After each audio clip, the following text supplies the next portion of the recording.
Luc chapitre 13. En ce même temps, quelques-uns vinrent raconter à Jésus ce qui était arrivé aux Galiléens, dont Pilate avait mêlé le sang avec celui de leur sacrifice.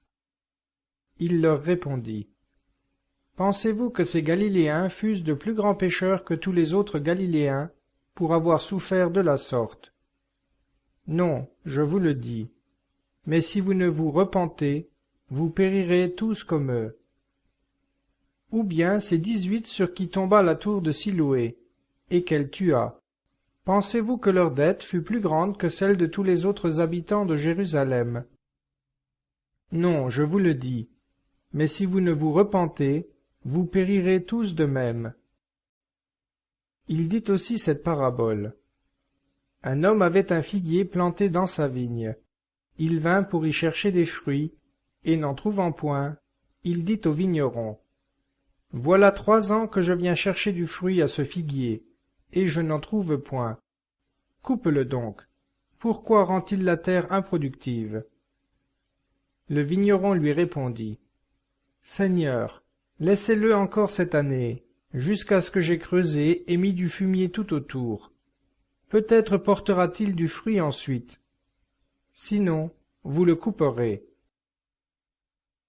Jésus enseignait dans une synagogue un jour de sabbat. Or, il y avait là une femme possédée depuis 18 ans d'un esprit qui la rendait infirme. Elle était courbée et ne pouvait absolument pas se redresser. L'ayant vue, Jésus l'appela et lui dit: Femme, tu es délivrée de ton infirmité. Et il lui imposa les mains. Aussitôt elle se redressa, et elle glorifiait Dieu. Mais le chef de synagogue, indigné de ce que Jésus avait fait cette guérison un jour de sabbat, prit la parole et dit au peuple: Il y a 6 jours pour travailler. Venez donc vous faire guérir ces jours-là, et non pas le jour du sabbat. Hypocrite, lui répondit le Seigneur, est-ce que chacun de vous, le jour du sabbat, ne détache pas de la crèche son bœuf ou son âne pour le mener boire? Et cette fille d'Abraham, que Satan tenait liée depuis 18 ans, il ne fallait pas la délivrer de cette chaîne le jour du sabbat. Pendant qu'il parlait ainsi, tous ses adversaires étaient couverts de confusion, et tout le peuple était ravi de toutes les choses merveilleuses qu'il accomplissait. Il disait encore: À quoi le royaume de Dieu est-il semblable, et à quoi le comparerai-je? Il est semblable à un grain de sénévé qu'un homme prit et jeta dans son jardin. Il poussa et il devint un arbre, et les oiseaux du ciel firent leur demeure dans ses rameaux. Il dit encore: À quoi comparerai-je le royaume de Dieu? Il est semblable au levain qu'une femme prend et mêle dans 3 mesures de farine, de façon à faire lever toute la pâte. Il allait donc par les villes et les villages, enseignant et s'avançant vers Jérusalem.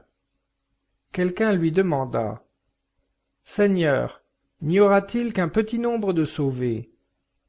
Il leur dit: Efforcez-vous d'entrer par la porte étroite, car beaucoup, je vous le dis, chercheront à entrer et ne le pourront pas.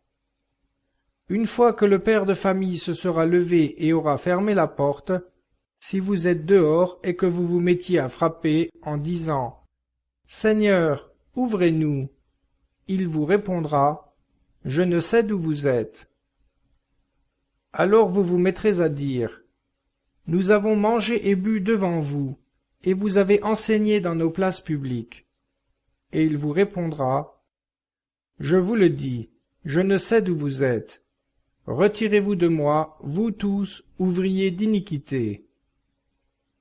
C'est alors qu'il y aura des pleurs et des grincements de dents, lorsque vous verrez Abraham, Isaac et Jacob, et tous les prophètes dans le royaume de Dieu, tandis que vous serez jetés dehors.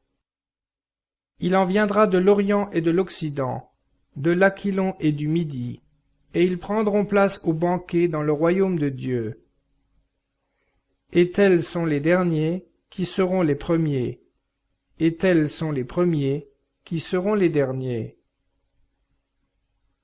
Le même jour, quelques pharisiens vinrent lui dire: « Retirez-vous et partez d'ici, car Hérode veut vous faire mourir. » Il leur répondit: « Allez et dites à ce renard: Je chasse les démons et guéris les malades aujourd'hui et demain, et le troisième jour j'aurai fini. Seulement il faut que je poursuive ma route aujourd'hui et demain et le jour suivant, car il ne convient pas qu'un prophète meure hors de Jérusalem. Jérusalem, Jérusalem, qui tue les prophètes et lapide ceux qui sont envoyés vers elle. Combien de fois j'ai voulu rassembler tes enfants comme la poule rassemble sa couvée sous ses ailes, et vous ne l'avez pas voulu. Voici que votre maison va vous être laissée. Je vous le dis, vous ne me verrez plus, jusqu'à ce que vienne le jour où vous direz: Béni soit celui qui vient au nom du Seigneur.